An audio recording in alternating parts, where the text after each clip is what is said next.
behalf of all participants, and I would like to thanks to all speakers here, eminent speakers, Dr. Carlos Matthew, Dr. Pramod, Dr. Ayman Midanat, and Dr. Patricio, Dr. Karina. So they're accepting our invitation and to be with us, and I hope that the participants will enjoy this meeting as we are having a very interesting cases. It's my pleasure to, first of all, to introduce my dear friends, Dr. Carlos Matthew, to present his case. Dr. Carlos, I think if I want to say something about him, everybody know him. He's a well-known figure in vitreoretinal surgeon worldwide, and he's a consultant, founder of member of IMO, Faculty Medicine of the Autonomous University Barcelona, Spain. It is my honor and pleasure to be with us, Dr. Carlos. Maybe this is the third time, but all the time I feel all the time you are presenting something new that we can learn from you. Thank you. And congratulations for the organization of all of these webinars. I share my screen now. Okay, my presentation is about a question more than an answer. You know, it's about massive subretinal hemorrhage in age-related macular degeneration. As you know, in this massive subretinal hemorrhage, the hemorrhage, damage the photoreceptors is mediated by iron toxicity, interference with nutrition flux between photoreceptors and Rpe, contraction of the fibrin meshwork, and the growth of this carrying process of the choroidal neovascularization. You can classify these subretinal hemorrhages in three points. Size, can be a small, 1 to 4 these diameters, medium size, at least 4 these diameters, but not extending beyond the temporal case. Massive, extending beyond the temporal case. You can classify by thickness, measuring between the Rpe and the retina, and location. And for me, this is the most important thing, mainly subretinal in the foveal and perifoveal area, or, mainly sub-Rpe in the foveal and perifoveal area. And this is the two difference. In the left, you can see an eye with a, subretinal hemorrhage, that the hemorrhage is mainly subretinal, but in your right, it's mainly sub-Rpe. Let me show you. In this case, only with injection, you can have, a wonderful, evolution. You can arrive, like this case, 8 anti-VEGF injections and Eylea injections, you arrive to 24 and it's maintained more or less stable. But in some cases, you have more hemorrhage, and then we decide to inject some air and RTPA in the vitreous cavity or gas, and then you put the patient face down, and you continue to have these anti-VEGF injections, preserving the vitreous as a storage for the anti-VEGF. But in some cases, look at this, the hemorrhage is, larger, this is thicker than before. And in these cases, for example, this is mainly subretinal. As you can see here in this case, you have the right eye with a scar, left eye with a massive subretinal hemorrhage, but mainly in the subretinal space. In these cases, this case was in 2011 or something like this. Look at the OCT, you can decide where the Rpe is, then you decide that this is more subretinal. In these cases, it's very useful to do vitrectomy, as in this case, we remove the posterior hyaloid, and then we're going to go in the subretinal space, we are going to inject RTPA and fluid in the subretinal space, and fluid exchange, as you can see here. And look at this, visual acuity after surgery was 20/40, and after many years, this patient is maintained a vision of 20/25 or something like this. Look at the OCT and geography. You see the membrane, arterial membrane, but maintaining a good vision. The other side is when the membrane, the hemorrhage is under Rpe, this is totally different. Look at this case, the right eye previously affected, left eye with a massive vitreous and subretinal hemorrhage. Then I injected the same, I did the same, I used the technique of Tamer Mahmoud from US. He was injecting RTPA and air, trying to move more the blood to the inferior parts of the retina, and then I did it. Unfortunately, when I do that, the air in the subretinal space goes to the 12, goes to the, the subretinal space in the upper part of the retina. But anyway, I was able to remove, important part of the subretinal hemorrhage, but not the hemorrhage under the RP. Look at this is the gas under the retina. This is the aspect 2 weeks later. And you can see here how the scar is evolving, and I didn't change anything. At the end, 2 years later, the patient developed another hemorrhage, not in the center, and the visual acuity was the same than the other eye. What other options you have? Many years ago, 18 years ago, we have the removal. In this case, we remove the sub-RPE hemorrhage and the complex. At the end, patient improve a little bit vision, but not reading. The most important thing for these patients is reading vision. We changed, and then we did macular translocation at that time, 360 degrees retinotomies, and some of these patients achieve, a good visual acuity, 0.2, 0.3 vision, increasing the, reading ability. But, complication in the macular translocation was not, so simple to perform. You have retinal detachments, PBR, recurrence, macrocystic macular edema, and atrophy. For example, this is one case I operated because only one eye, and this is 2 years later with silicone oil in the eye. This patient improved visual acuity, was 0.1 only, 2200, but it's compared to only light perception. I think this is some kind of improvement. Or this eye, just have movements after macular translocation in the upper part, as you can see here. The problem with this case is that you have to move the retina a lot because the membrane is so big. Look at this. This is the aspect, the last picture I took.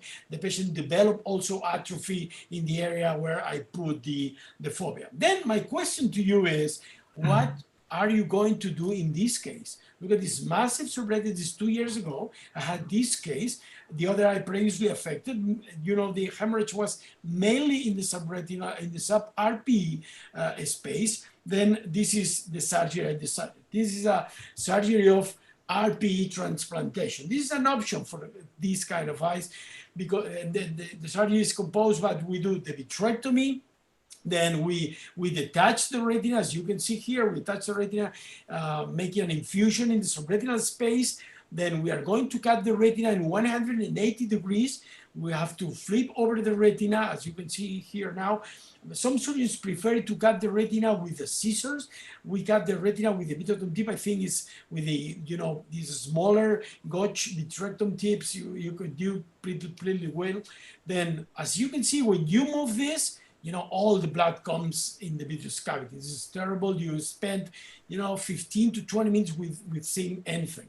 Look at this, the atrophy, when you remove everything, you see you remove the membrane, and then we're going to perform the patch of the choroid and the RPE. We're performing first laser around the graft. Then we are going to perform, diathermy, and then we are going to cut just to perform this small graft to be transplanted in the foveal area. It's not that easy to know where the fovea is going to be, but the most important thing is don't elevate the tissue. Don't elevate the tissue, because if you elevate the tissue, it rolls, and this is terrible. Then, you put it there, and then the trick is to begin to inject perfluorocarbon liquid in the vitreous cavity and to remove the perfluorocarbon liquid in the subretinal space. This is somewhat tricky, but at the end, we're going to stretch the retina to the temporal side and injecting more and more perfluorocarbon liquid. We are going to put the retina, as you will see now, the retina in its place with the laser. And this is the aspect. This is some weeks later, and this is the final aspect 1 year later. Visual acuity went from hand movements to 20/125. Reading, difficult, was not a good reading. The patient didn't say it's a perfect reading. In the last case, to show you that this is not that easy. This is a case, this is the case, the other eye previously affected. And look at this, again, this is a sub-RPE hemorrhage mainly, and then we detach the retina with a 41 gauge cannula. We detach all the retinal fluid exchange to make all of this fluid to detach the posterior pole and trying to detach the clot from the retina. As you can see, the clot remain attached to the retina, and then we cut the retina as peripheral as possible in the ora serrata. We flip over, the retina, and then you will see the clot now, that this remains attached to the photoreceptor in very gentle maneuvers. We remove this clot from the center, as you can see here. Then we are going to grasp this clot with the Videoton tip, and then with the forceps we are going to remove it from the subretinal space, and we are going to eat all of this blood, clot blood, and do the same. We do as you can see here, we do the RP graft, and then we put it under the place where the fovea has to be, because you don't see it, you don't see the yellow color, and then we have to remove the perfluorocarbon liquid under the retina and to inject perfluorocarbon liquid over the retina. At the end, in this case, the visual result was not that good. As you see, you will see now, the graph is a little bit, folded, and the visual acuity was not that good. At the end, visual acuity was 0.1, a little bit better, but again, the patient could not read. Then my question to you is, what to do in these cases? You have all of these options, and the question is for you, what to do in these cases? Thank you very much, Dr. Carlos. Very interesting cases. You have mentioned several cases, not only one. So I will leave this one for Dr. Ayman and Dr. Pramod, Dr. Patricio, anyone to ask for opinion for Dr. Carlos. You have any question or comment, Dr. Pramod? Dr. Ayman, if he is there. Actually, I would say excellent surgical video and very, very clear demonstration of how RP transplant can be done. I think elegantly showed, really impressive. And I think I personally do not do, or rather hardly I did any RP transplant. Somehow I do not believe in that, because what Dr. Carlos has shown, the results are generally are disappointing. It's a heroic surgery, prolonged surgery, and a huge amount of risk of PVR, prolonged surgery. And when you look at ultimately, eventually, final outcome, probably not gratifying. So personally, I mean, I did subretinal scar removal, everything we tried, and after some time you just give up. You realize that outcome may not be that gratifying, so I stopped doing this type of surgeries. Now I just accept this is a large scar involving retina and RP, and I just try to counsel patient. We try other modes of visual rehabilitation, and that's what my take on this. But yes, earlier cases what he has shown, where the only subretinal heme, we try first only pneumatic retinopexy. If that does not work, and if you have a larger clot, probably yes, subretinal TPA. And now we have a results available with or without TPA and surgery. Even you can have pneumatic displacement, final outcome probably more or less same. My question to you is, when you have this huge hemorrhage, imagine a patient that has only one eye. Yeah, I agree. And 2 weeks ago, this patient was reading, and at the end, this subretinal hemorrhage and sub-RP hemorrhage goes to the vitreous, then you cannot see the retina. Agree. And the patient at the end can end in light perception, even in no light perception. Agree. Understand that you cannot expect a impressive result, but maybe try. I agree with you totally. But what happened if it's a subretinal? Probably I would make an attempt. That's why the differentiation is more important. I feel whether it's subretinal or sub-RP. Subretinal, definitely I would give a chance. This hemorrhages typically you see in a PCV, polypoidal choroidal vasculopathy. That's a typically scenario we are dealing with. So, but sub-RP, generally they do not do that well. Okay, Dr. Ayman, if you have any. In fact, yeah. Thank you, Carlos, for these very nice videos, elegant surgery. What I do, in fact, I started doing vitrectomy and injecting TPA But what I do now, I inject in more than one site. If the hemorrhage is massive, I inject in 2 or 3 sites rather than giving an air with my TBA because of the fear of the foveal rupture and creating a macular. I don't do RP transplant, but one thing that I want to add, in one of my cases, I did one case with vitrectomy, injection of TPA.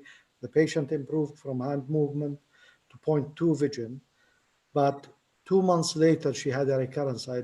I discovered that she get back to her anticoagulant. She had a heart problem and she was on Plavix, and I think this is an important cofactor in creating bleeding in cases of AMD. So just to be sure that patients are not taking, if it's not that necessary, the anticoagulant. But definitely it's elegant surgery. Regarding the retinal pigment epithelial transplant, I know it's a big surgery. The results are not always good, but in some cases, yes. If the patient is one eye patient, he has very poor vision, I think it's worth trying. Thank you, Dr. Ayman, for your comment, Dr. Pramod, for your comments. There is only one question from my side, Dr. Carlos. How do you fix this one retina you cut and you put it on how you fix it? How you fix the Rpe transplant, is it correct? No, Yeah. you put it over, you are under perfluorocarbon liquid, you have the retina flip over, and then you have perfluorocarbon liquid there, and then you begin to inject under the retina and in the previous cavity, and then you are removing the perfluorocarbon liquid and injecting in the other side, and then you flip the retina over its place, and it stays there. The problem is that you never know where exactly the fovea is, because you don't see the the yellow pigment. You see the RPE atrophy, but not the yellow pigment. I absolutely agree, but again, there's a clear difference, as both of you mentioned. There's a clear difference between subretinal hemorrhage, that the prognosis may be good, as I show you one case, and sub-RPE. Sub-RPE, the prognosis is very poor. Even if you inject RTPA, you inject whatever under the retina, at the end, you have a scar, terrible scar in the center. It is my experience. There is one from dear friend, Dr. Mandeep Lamba. He's a vitreoretinal surgeon in Dubai Hospital. His comment: many times these large subretinal hemorrhage break through into a vitreal cavity. Would you like to wait and see if that happens rather than rushing to the subretinal surgery? No, I don't wait, because this blood goes to the vitreous cavity, but the scarring process, is there. And then you wait, and then you have a big scar. Then, I don't wait. If the patient has very poor vision, vitreous hemorrhage, I go there and I try to do my best. I understand that this is under, you can argue hours and discuss hours if this is convenient or not. Because of this, I brought this case for you to discuss this. But in only one eye, not if the other eye is fine, of course. But in only one eye with very poor vision in the other eye, I would try it. So I think maybe if we have to conclude from your cases in subretinal hemorrhage, the prognosis is very less. But if there is a patient is having a very poor vision, I mean light perception in both eye, and you can improve the vision in other eye, only a hand movement or counting finger, it changed his life. I think, yeah. I think this is, we can stop by this one. We already. Okay, how about injecting tab vitreous cavity? There is one question. How about injecting tab in vitreous cavity? In RTPA? Yeah. Yeah, but RTPA is fine, but there is a doubt that if RTPA enters in the subretinal space, there's a lot of papers saying that that it doesn't go through the retina. Sub-RPE, nothing. This is nothing. Okay, there is the last question before, because already we are on the time. How to be sure that FBO is not subretinal pigment epithelium choroidal transplant while transferring it from the host area to the macular area? How to what? Excuse me? Repeat again. How to be sure that BFO is not subretinal pigment epithelium choroidal transplant will transferring it from the host area to the macular area. Yeah, with the perfluorocarbon liquid, you have a big problem because, it's very easy to have bubbles. But, if you don't elevate the tissue, you won't have RP, perfluorocarbon liquid under the graft, but you can have some, bubbles of perfluorocarbon liquid I had in the last case, some bubbles in the subretinal space. You have to, at the end of the surgery, you have to be sure you don't leave any bubble under the retina. Yeah. Thank you very much, Dr. Carlos. Very interesting. If we continue with you, we will not finish the webinar. We will continue only on this topic. So I would like now to one thing, Muhammad. Yeah. I tried both. I tried injecting the subretinal TBA using the 41 gauge needle, and I tried injecting the vitreous, doubling the dose and injecting inside the vitreous. Definitely injecting in the subretinal space is definitely much better. This is one. And I have an experience with two cases with a little bit of subretinal pigment epithelial hemorrhage. The prognosis was not bad. If the hemorrhage in the subretinal pigment epithelium space is not that huge, it usually subsides with very, very minimal scarring. Thank you very much. 1 minute from your side. I will take it, Dr. Ayman, for the last comments. Okay. Okay, it's all right. No problem. It's now my pleasure to introduce Dr. Ayman Midanat. Dr. Ayman Midanat, he is an MD, Bachelor, FRCO Ophthalmic, FRCS Ophthalmologist, RCOBS, Senior Consultant Ophthalmologist and Retinal Specialist. He is an ex-head of Ophthalmological Department at Royal Medical Service. He is an ex-president of Jordan Ophthalmological Society, ex-head of the Scientific Committee of Ophthalmology at Jordan Medical Council. He is the general manager of Amoon Eye Center in Jordan. Dr. Ayman, it's our pleasure, please. Thank you, Dr. Muhammad. Thank you again for this invitation. And I want also to thank John for his cooperation. Good evening, everybody. My talk today will be about endophthalmitis post intravitreal injection. We all inject anti-VEGF every day. And the endophthalmitis, in fact, although rare, it has a devastating effect when it occurs on vision. So prophylaxis is very important. I'll tell you what I do. I check every eye for any sign of infection or inflammation before the procedure. We use to book patients for injections. I don't send any patient to the theater before examining him in the clinic to see if he has any problem, uveitis or infection or STI or anything. We follow a written protocol to prepare the patients. We put one drop of anesthesia, and after 1 minute, we put another drop. Then after 2 minutes, we put 5% betadine solution into the conjunctival sac. And after 5 minutes, we take the patient, after we put another topical anesthesia, to the theater.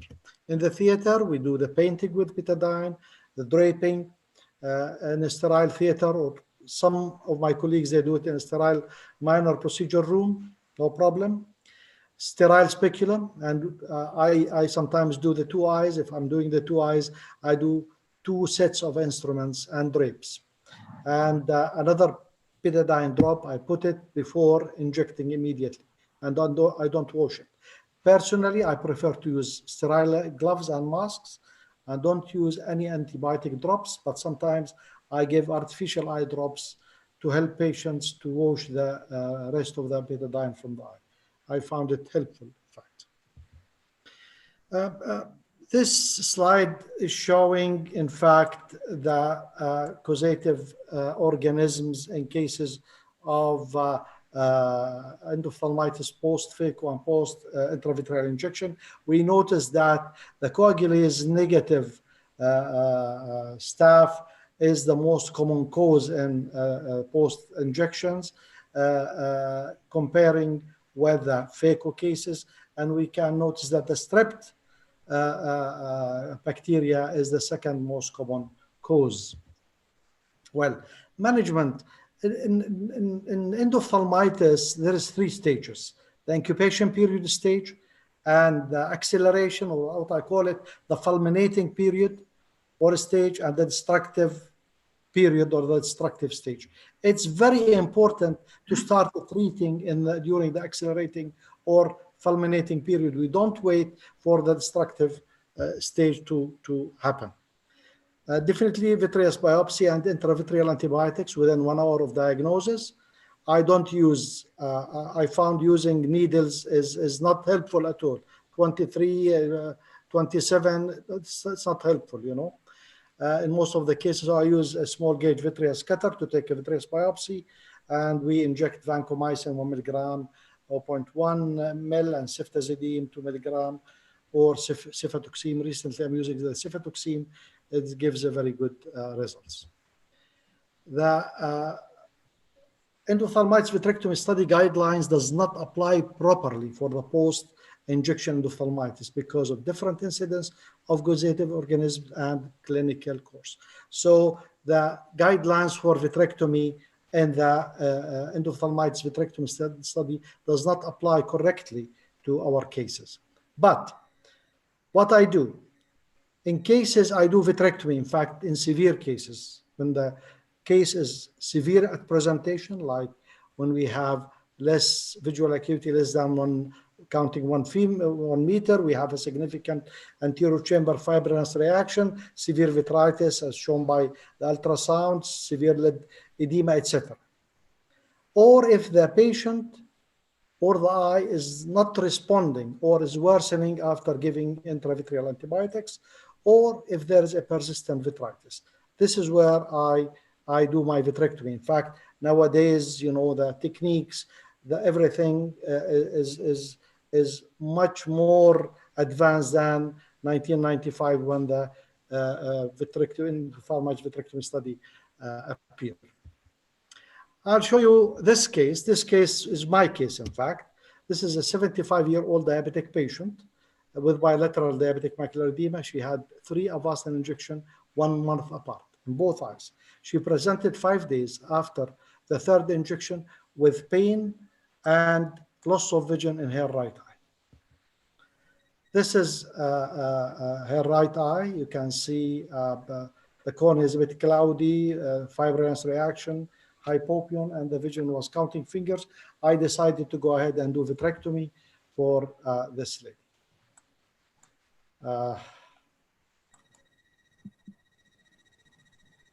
What I do, I insert first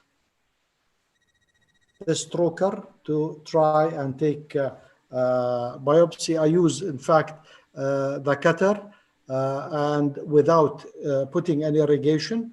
Then I aspirate what's present in the tube and I send it for culture and sensitivity. I take also from the fluid. It's not from the fibrin, the anterior chamber. I take from the fluid also a sample and I send it for culture and sensitivity.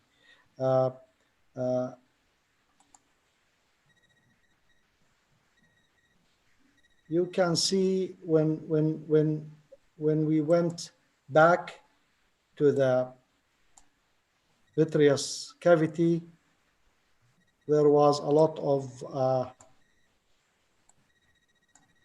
vitreous haze and pus in the vitreous. I couldn't see the retina at all, and you can see it now. The patient was pseudophakic, so that made life easier for me. So I did proper vitrectomy. If you can remove as much as vitreous and pus from the eye as you can without jeopardizing the retina. It's very important not to create any retinal tears or holes during your vitrectomy, or the case the end result will not be good. But try to remove as much as you can of the vitreous. Don't attempt to do vitreous phase separation, because if it's easy, yes, you do it, but if it's difficult, leave it. You don't want to create any tears in the retina. I used to indent and remove the vitreous and the pus from the retinal periphery if I can, under vision. It's very important, as I said, not to try and injure your retina. At the end, I inject my antibiotic, and I inject 0.4 milligram of dexamethasone. This was the result. The patient went back to 0.5 vision. This was her baseline vision before infection. Case number 2 is not my case. In fact, it was referred to me. He was a 48-year-old male patient. He's diabetic for 16 years, type 2. He presented to our center with history of loss of vision in his right eye for the last 2 weeks following intravitreal injection of Avastin elsewhere. The patient reported loss of vision 3 days after receiving Avastin. His physician gave him intravitreal antibiotic, and he was followed up. His vision did not improve. In fact, he worsened, and he came to me 2 weeks later with this picture. His vision was perception of light, was his only eye. He was blind. So we went to vitrectomy. The problem with this patient, he has cataract. The lens was cataractus, and we have to remove the cataract. There was no view at all. So I went in. We removed the pus, the fibrin.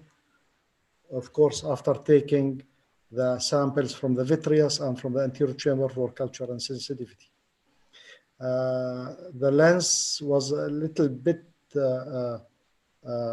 hard, and in fact, it was totally opaque, and it was not an easy surgery, especially when you are lacking the red reflex, but we managed to remove the lens completely, and we cleaned the lens cortex.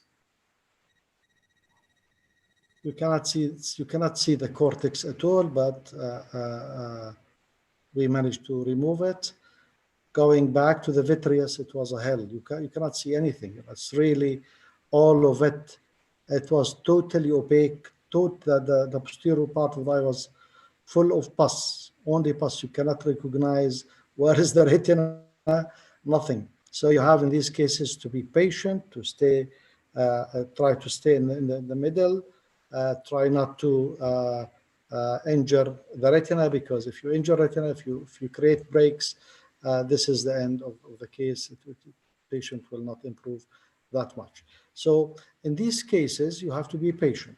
Just be patient, remove the vitreous bit by bit until you see the retina, or if you can see the blood vessels, or if you can see any landmark of the retina.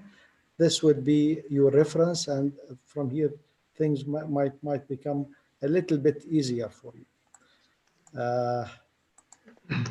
In this case, you can see the hemorrhages. Now I realize that I am over probably the retina because I can see the hemorrhages. The patient is diabetic, and if you can notice, the disc is over here. You can see it now. After removing all this fibrinous material and removing all this pus from the back of the eye, now you can notice that the disc is over here. So I know that my macula is here, and I started to orient myself,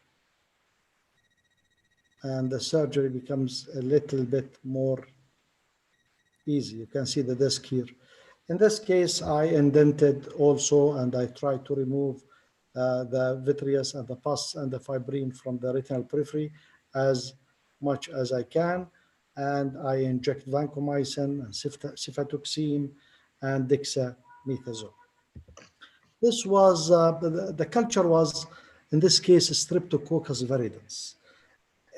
I was astonished because this patient has had intravitreal antibiotics 2 weeks earlier, and still we could culture Streptococcus viridans. In the first case, the culture was negative. We could not culture any bacteria, but in this case, 2 weeks later, we could culture Streptococcus viridans. This was the 1 week after surgery. This was 2 weeks. 3 weeks and 4 weeks after surgery. This patient was corrected to 0.1 vision, and he's back to and hopefully to a navigating vision. So my take-home message is that post-intravitreal injection endophthalmitis is a potentially devastating situation that need to be dealt with promptly. Intravitreal antibiotics should be started within 1 hour of presentation. The second case showed growth of streptococcal bacteria after intravitreal antibiotic injection, necessitating the need of repeated injections. Some patients, they need repeated injection. You just don't give one intravitreal antibiotic injection and say that's it. Some patients, they need more. And when PPV is indicated, should be done early and without delay to avoid destruction and subsequent loss of vision for the patient. Thank you very much. Thank you very much, Dr. Ayman. Very interesting cases. We will have now refer to Dr. Carlos, Dr. Pramod, and other panelists. If there is any question to Dr. Or comments about. I have one question. In the first case was a mild endophthalmitis, simple case. But in the second case, there is a white, areas in the retina, hemorrhages, and all this stuff. In the first case, you mentioned, do not remove the posterior highlight, or don't try to promote traction. But if you leave silicone oil as the second case, do you think that this is important to remove the posterior highlight? I know the risk because it's very atrophic and very ischemic, the retina, but if you don't remove the posterior highlight in these cases where you are going to leave silicone oil, then you have a contraction of the posterior. Yes, yes. I got your point, Carlos. Yes, you're absolutely right. If you want to put silicone oil in an eye, it's definitely you need to remove the posterior vitreous phase. In the second case, I don't think there was any posterior vitreous phase with all this fibrin attached to the retina. So all the vitreous has been converted into pus and fibrin.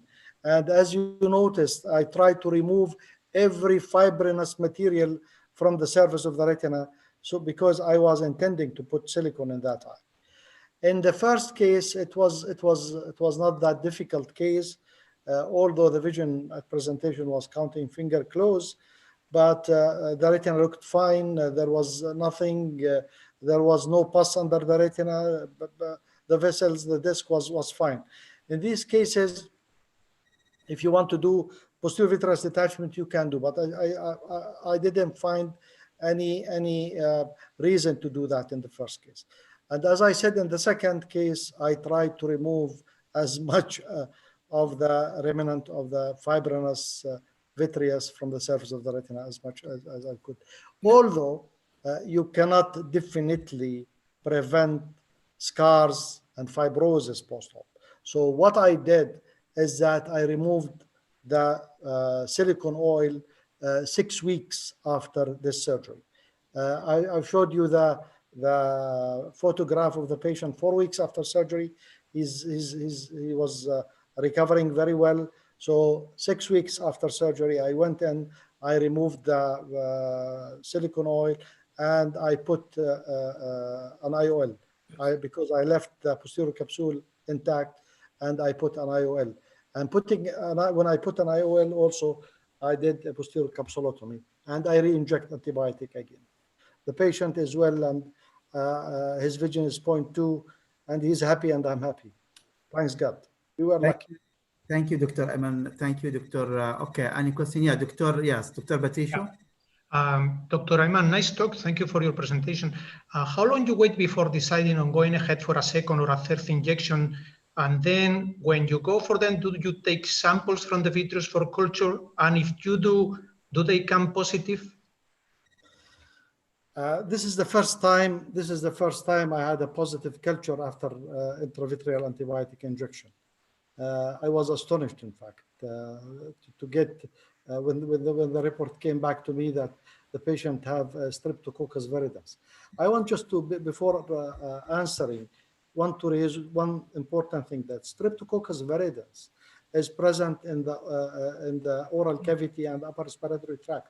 So I think that it's mandatory. It's very important to try and put mask when you are doing injection, or as some of my colleagues say, we don't talk, we don't speak. And I find it difficult sometimes not to speak to the patient when I'm doing the injection. Regarding the repeated injection, when I repeat my injection, if I have a case of endophthalmitis, I treat it medically, and I see that the patient is improving, the hypopyon is gone, but there is a little bit of vitritis still and some reaction. I would repeat the injection after 1 week, because the half-life of the antibiotic inside the eye is around 3, 4, 5 days maximum. So after 1 week, I repeat my injection if I see that the patient is responding well. But I don't take another cultures. No, if I have a positive culture from the beginning, I don't. And even if I don't have a positive culture from the beginning, it's very difficult to have any positive cultures later on after injecting of the antibiotics. Thank you. Thank you. Any other question from the panelists? Dr. Pramod, if you have any comment, Dr. Karina? Basically, I think everything we have discussed, but using silicone oil is a little bit debatable issue, because if we do not have any break created, and which intent to I would prefer to have as much debulking as possible without creating the retinal break. Unfortunately, if it happens, then obviously I'll go outright, clean all the vitreous, induce PVD, base excision, and then laser and oil.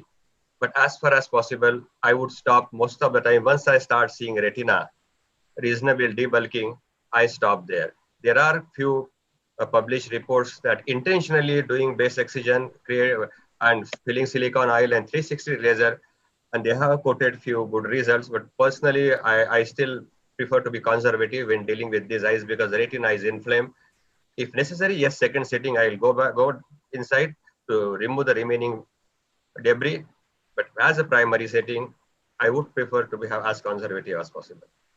Thank you, Dr. I agree totally. I said it's you should be cautious in your surgery. You should try not to jeopardize your retina. Whenever you're doing this, these are difficult cases. It's not easy cases. You have to be patient. You have to try and remove as much of the vitreous and inflamed and infected vitreous as much you can, but don't jeopardize your retina. I don't use the silicone that much, but this patient was a one-eye patient. I had to use silicone in this case. Absolutely. We have a question about silicone, but you already answered. We have two raised hands. If we can get Dr. Muhammad first and then Dr. Mandip. And please, from dear panelists, if we can give a short answer, it will be more for the sake of the time. Dr. Muhammad, if he is there, open the mic for Dr. Muhammad and Dr. Mandip. Dr. Ahmed Al-Barqi also is there. We need also to ask dear friends to be ready to open for them the mic so we can save the time, and to have a very short question, and then we need only a very short answer, dear colleagues. Meanwhile, to open, if they are not yet there, we are having one question. Dr. Ayman, do you check a blood glucose level pre-op? If yes, at which reading you cancel the injection procedure? Very it's very important.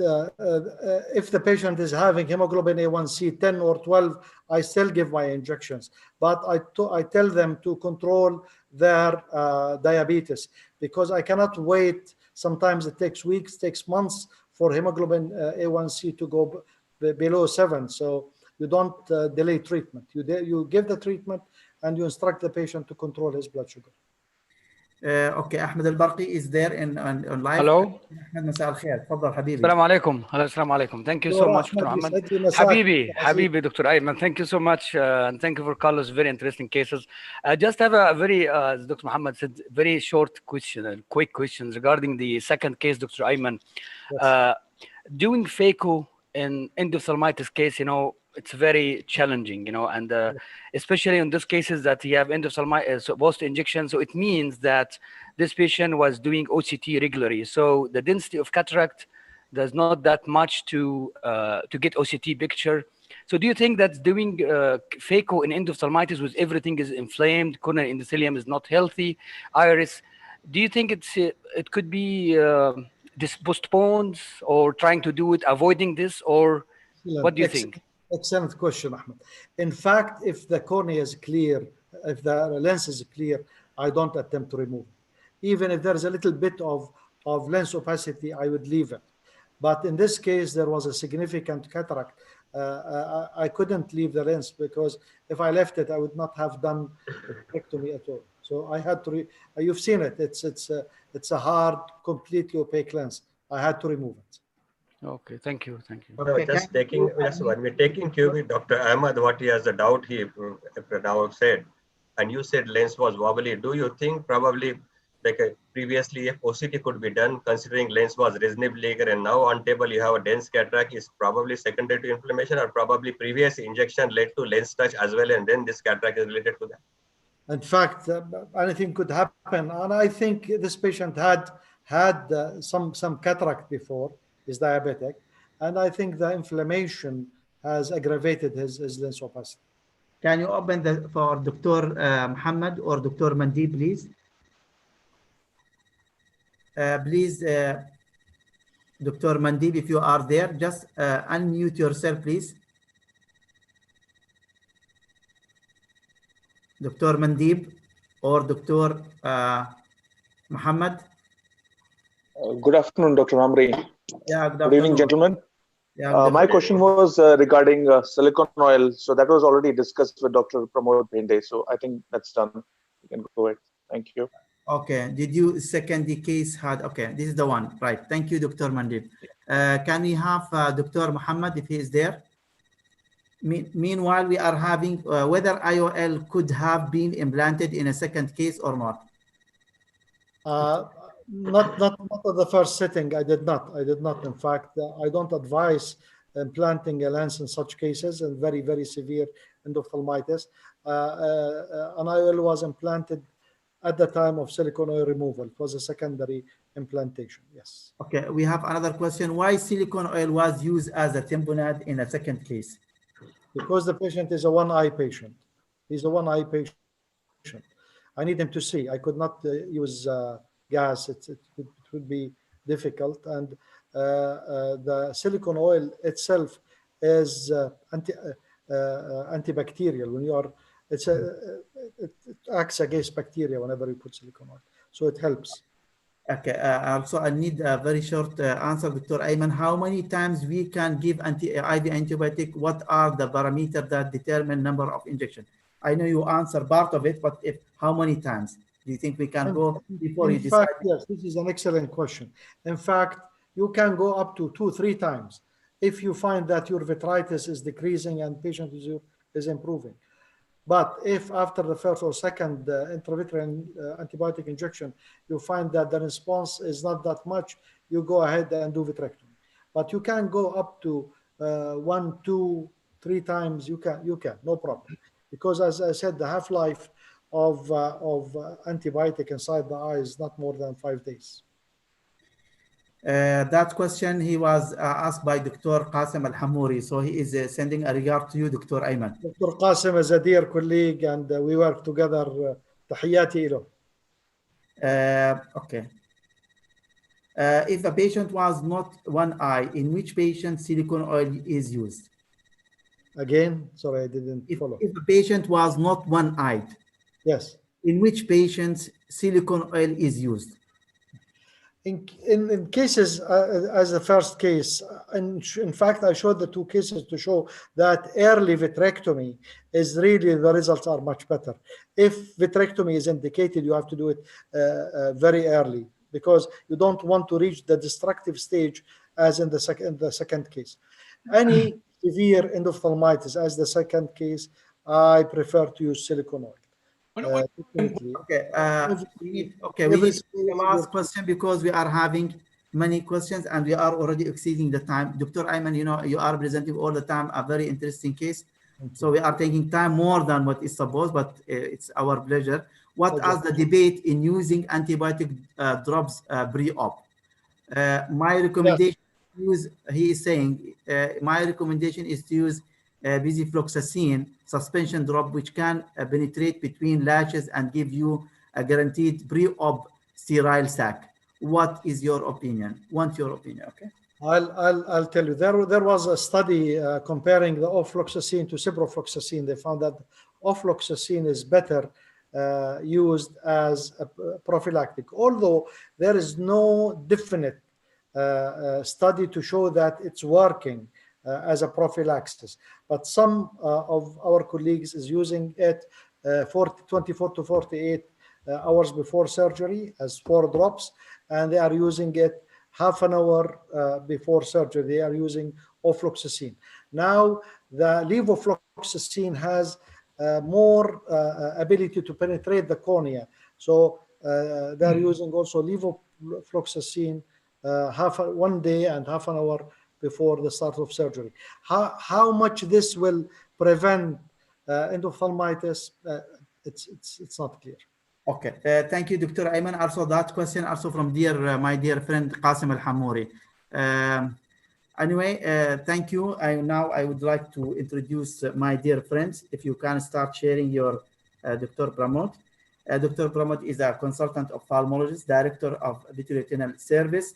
He is Sankara, Netherlai, Chennai, India. I hope that I mentioned it, I read it correctly, Dr.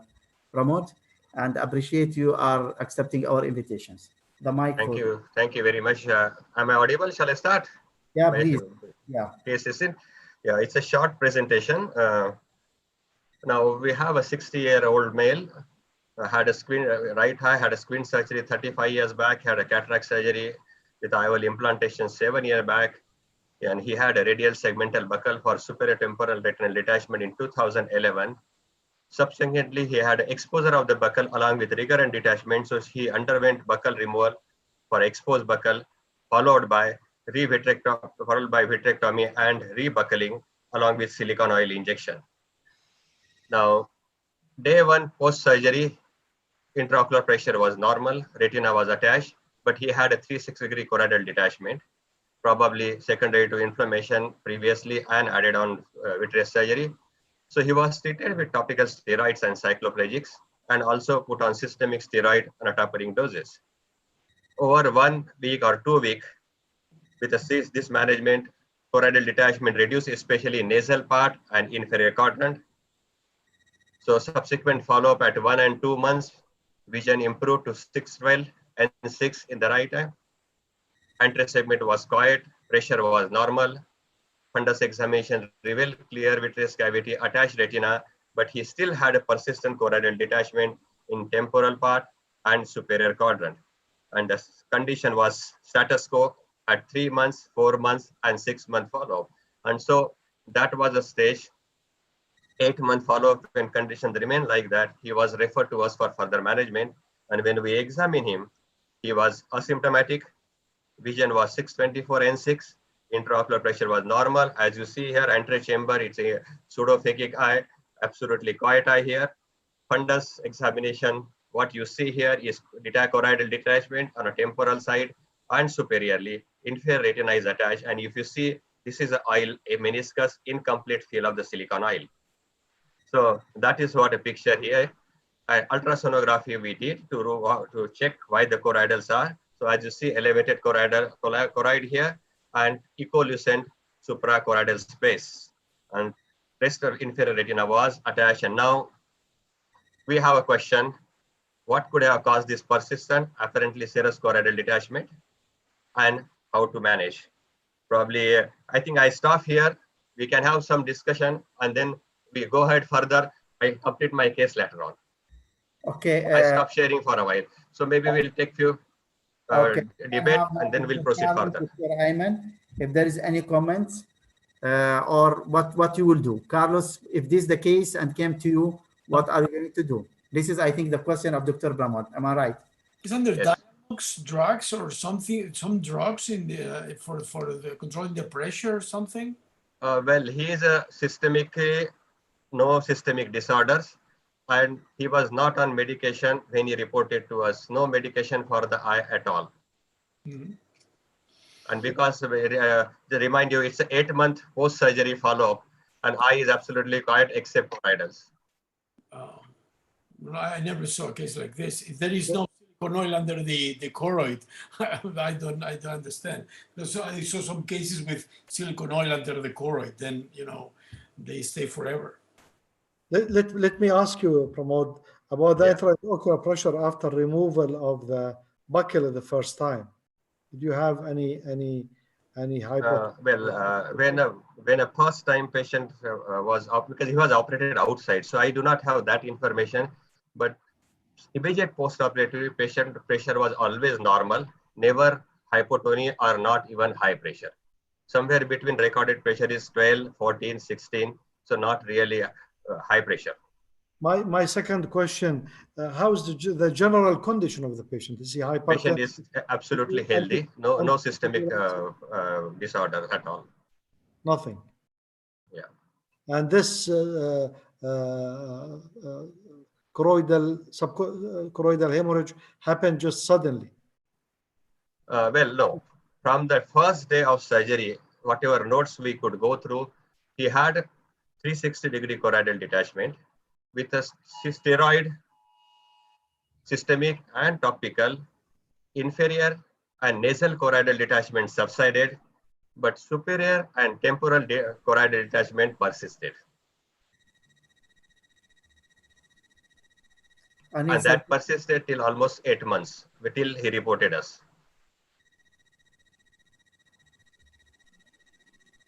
I think this is maybe a very difficult case. Okay, let us see what you have done and what you found. Yeah, sure.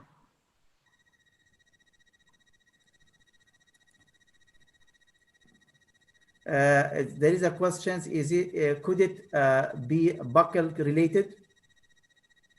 Well, he had a buccal, obviously, revision buccal, and but buccal, there's no reason. It should be a localized area where you have a buccal. So you have a buccal indentation, but ultrasonography obviously clearly mentioned that there is suprachoroidal space. Echolucency is there. Okay. Of course, it's an echolucency place, so there is no hemorrhagic choroidals. They either apparently probably serous choroidal detachment. Some suggestion is due to presence of silicone oil. Yes, so probably will come. So what happened? Let me hold on this video. So we gave a patient the option whether we should go ahead, because anyway 8 months, we do not know why choroidals are there. So ask patient whether shall we go ahead with oil removal and choroidal drainage. The other option was just wait and watch because he is asymptomatic. So patient agreed to go ahead with surgery. He said, okay, anyway, it's time for oil removal. Pressure is normal, eye is quiet. Let us try go ahead with the suprachoroidal drainage. And what we realized when you did choroidal drainage and what is happening, you see here, when you cut the sclera, what is coming out of the suprachoroidal space is, this is what? An oil. It was a suprachoroidal silicone oil. And the choroidal detachment basically is a choroidal elevation due to suprachoroidal silicone oil. That is what Dr. Carlos has a question. It looks like oil. So we reformed to build up the intraocular pressure. We injected saline in a vitreous cavity, BSS, to build up pressure again. Some more oil we drain out. We could flatten the choroidal detachment by draining this, and then we proceeded with oil removal. So that's the end of the case here. We suture it back. So the question again now come back, how would you suspect suprachoroidal silicone oil? Now the same, what I already said, would you observe or plan silicone oil removal in this asymptomatic patient with attached retina, normal IOP? And what would be the consequences if oil were left behind in this eye? Let me tell you, Pramod, I saw an image like this. I had a case of this. Yeah, sure. Where you inject silicone oil, if the cannula goes out a little bit, you can inject and you don't notice. And you can inject silicone oil under the choroid and into the choroid. And then I had one case of this. Because of this, I thought about it. Yeah. Yeah. But I agree. After. Totally agree with you, and that exactly my hypothesis was. And particularly when we are using this angle, we are having a trocar cannula system, and where we are not suturing. And when you want a self-sealing sclerotomy is you have a tendency to go more oblique. And if you are partly in a suprachoroidal space and partly in a vitreous cavity, you think fluid is flowing inside the eye. So, but when you inject, probably you are partly injecting silicone oil in a suprachoroidal space also. That is one part of it. Or just before injection, inadvertently, partly a cannula get pulled out to some extent. Initial surgery went off well, but while inadvertently some tug somewhere. So, but it's still oil is going in a vitreous cavity. So you are happy, but you don't realize part of it because of oblique entry. You are still injecting a suprachoroidal space. So that is what is hypothesis I also had. We have 3 cases like this. So now in this, that's a part of hypothesis or theory of what we have, how oil can go in a suprachoroidal space. We have one case where we remove the oil intraoperatively. We realize that oil is going in a suprachoroidal space. So we really cut internally itself, made a choroidotomy from inside, put perfluorocarbon and brought back that silicone oil in a vitreous cavity itself and drain. That's another way we did, but this was a totally different case. This was subsequently came to know that oil is there. So also clue here was there was an underfill of silicone oil. On that even on table, when a note says there was no choroidal detachment, I was properly filled with the silicone oil. Why we should have underfill in a post-operative period? Probably that could have given a clue that most likely part of oil could have gone in a suprachoroidal space. So, Dr. Pramod, can I ask, how the choroidal, it was in all 360 degree, and some area they are responding to, if we say it respond to steroid. agree. That one, it may give also, this one, it's also is a something is to make you not thinking about the silicone oil or not. Exactly. So that was a misleading thing because initial response was there with the steroids. So we thought it's an inflammatory response and they may settle down. There is a possibility, yes, it's partly inflammatory, partly serous component as well, not totally only silicone oil, and which serous component has settled down with our steroid treatment, anti-inflammatory treatment protocol, and that actually must have misled this operating surgeon that he was dealing with a serous choroidal and not having a suprachoroidal silicone oil. Okay, thank you very much. Very interesting case. If we can go to just to complete, this is a follow-up. Unfortunately, as I said, we removed the silicone oil and this was 612I, and after 3 weeks, he came back with a recurrent detachment with the PVR. We have to take him for another surgery, unfortunately. So then forced me to think about whether I should have left it. I have a question for you. You mentioned drain through the inner part of the retina, through the inner, from the vitreous cavity. You mentioned this? That's right. Correct? Yes. I'm very afraid of this because I did, for other reasons, I did once or twice, and then the choroid remains detached forever. Then the choroid tends not, and there is no force to maintain the choroid there. Then it remains detached. And for me to try to drain inside the eye, it's a big problem. I prefer outside the eye, through the sclera. Yeah, I agree. Totally agree with you. But this is one isolated case where we realize oil is going inside, suprachoroidal space is bulging. So there was an opening there where infusion cannula was poking through. So we just enlarge that opening bit, fill the eye with the perfluorocarbon, and when it's filling up, it squeeze that oil sort of squeeze out through the same opening, not making the large opening. Yes, what you rightly mentioned, it can happen particularly you are dealing with the trauma cases where you have a large choroidal detachment. There is a gap, oil going into that gap, and then it's already sort of epithelialized and scar. That choroid will never go back. Okay, it's very interesting case, Dr. Pramod. We can go to the second one. We have 2 questions. We will keep it till the end of the session. Yeah, so we'll go with the second case. Yeah. We will try to be fast in the second case. Yeah, very quick case. Okay, so now this is a 53-year-old female, uncomplicated cataract surgery 7 months back. She developed noticed redness pain, and loss of vision 20 days following surgery. She was diagnosed as a post-operative endophthalmitis and underwent vitrectomy elsewhere 1 month after surgery. Eye was quiet. She underwent capsulotomy 2 months after that, but there was not much visual improvement. Left eye was normal. Now, when she reported, her vision was counting finger in the eye, operated eye. She has a scleral nodule and pus pointing at the inferior temporal quadrant. We thought probably we are dealing with infective scleritis, and that was the sclerotomy site location, inferior temporal sclerotomy. She had a mild corneal haze, deep anterior chamber, minimal hypopyon, fibrin over eye well. Fundus, we could see, though view was hazy, but it was normal, vitreous cavity was clear. And when we did anterior chamber tap, we got many pus cells, but there were no bacteria, no fungus, no growth on the culture. PCR was negative for eubacterial non-fungal genome, no P. acne, no MTB.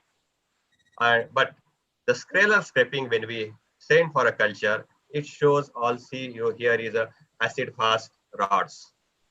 Okay, there are plenty of acid-fast bacilli, but did not show any growth of Mycobacterium tuberculosis on a backpack. Well, so we started her on topical steroids, cycloplegic, ciprofloxacin, cefazolin, systemic steroid, antibiotic, trying to treat as the endophthalmitis. But now the scleral nodule, which we scrapped, now came back. Initially, there was no growth. Now it turned out to be growth shows Mycobacterium abscesses. This is something different we never saw. And we have a sensitive pattern of all these drugs you see here. So we change our treatment plan to amikacin and moxifloxacin because what we've gone through literature, we realized Mycobacterium abscesses is sensitive to amikacin. Patient went back to his local ophthalmologist following him and then come back after 5 weeks, and as you see is a devastating picture. Though light perception of brisk, no fundus view, you see neovascularization over the iris, you have corneal edema, you have deep anterior chamber, exudates filling the pupillary area, you have granuloma, which is vascularized, and again enlarged scleral nodule. They are much bigger than what it was before. However, ultrasonography still revealed clear vitreous cavity attached retina. Now, when we see all these things, we wanted to revise our diagnosis. We thought maybe we are wrong. It's not a Mycobacterium abscesses because as per sensitivity pattern, we are treating.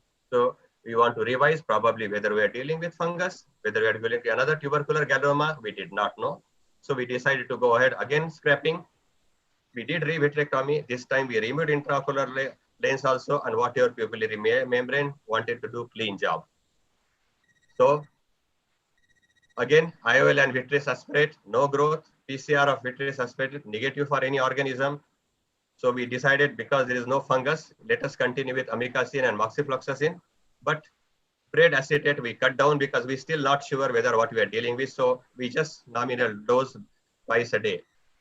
Patient goes back, but again, what you see here, scleral packing persistently showing acid-fast bacilli.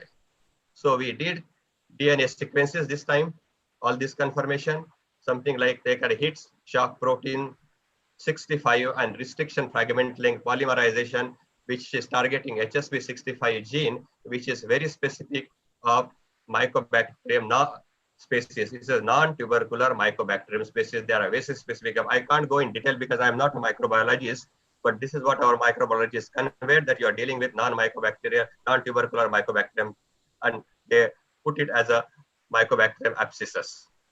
Patient goes back and come back after 1 month, and a look at this picture is again disturbing, very devastating. Now you see dilated tortuospecial.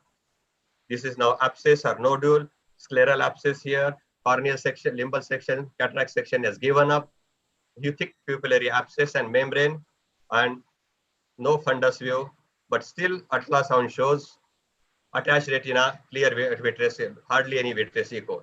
We did not have any choice, but this is not a salvageable eye. So we decided to go with enucleation. And what we got on enucleation were, this is a gross specimen, vitreous cavity full of caseating material, as you see here, and giant cells, typically of, again, Mycobacterial endophthalmitis. So basically, this is the case, something like a Mycobacterium abscesses. Just let me quickly go through what it is. It is a rapid growing gram-positive, non-motile acid-fast bacilli, commonly seen in a soil, water, and dust. Incubation period is somewhere 2 weeks to more than 1 year, as you mind here. mean interval generally between somewhere 13 to 24 weeks. And generally seen in keratitis, particularly crystalline keratopathy is following LASIK is a known, and it can cause scleral buckling infection and orbital infection. And it can be viable for as long as 6 months to 12 months following keratitis.